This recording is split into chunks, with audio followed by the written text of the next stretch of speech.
Ben, sama handphonenya.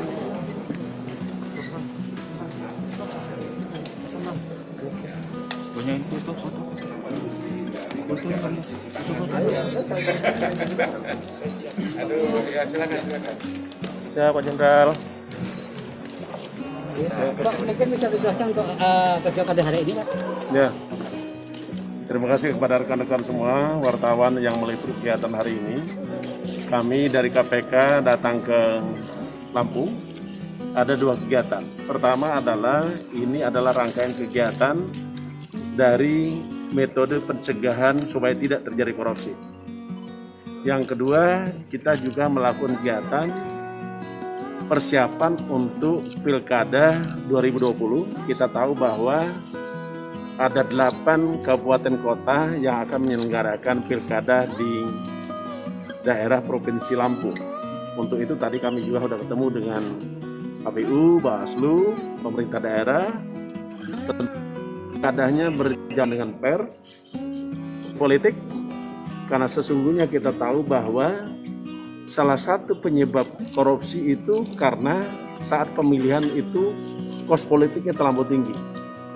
Dan nanti kita akan melakukan kegiatan untuk 270 kabupaten, kota, dan provinsi yang akan melaksanakan pilkada. Nanti kita akan lakukan pertemuan dengan KPU, Bawaslu, Menteri Dalam Negeri.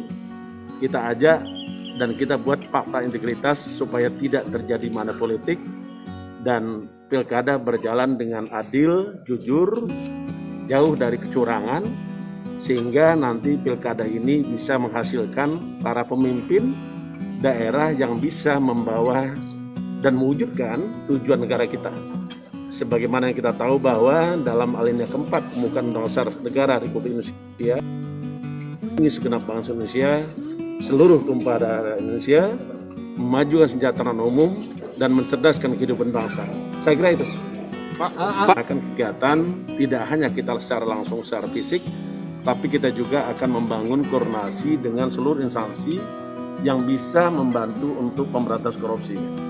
Kedua, kita juga melakukan monitoring terkait dengan seluruh pelaksanaan program pemerintah negara, termasuk itu juga pilkada. Saya kira itu. Pak, untuk kerjasama dengan partai politik sendiri terkait mahar politik sejauh ini KPK ada kerjasama nggak, Pak? Kita bangun itu karena kita sepakat bahwa seluruh elemen masyarakat tentu paham betul bahwa pemilihan kepala daerah tidak boleh ada kegiatan money politik. Oke, terima kasih ya. Oke, cukup ya. Terima kasih.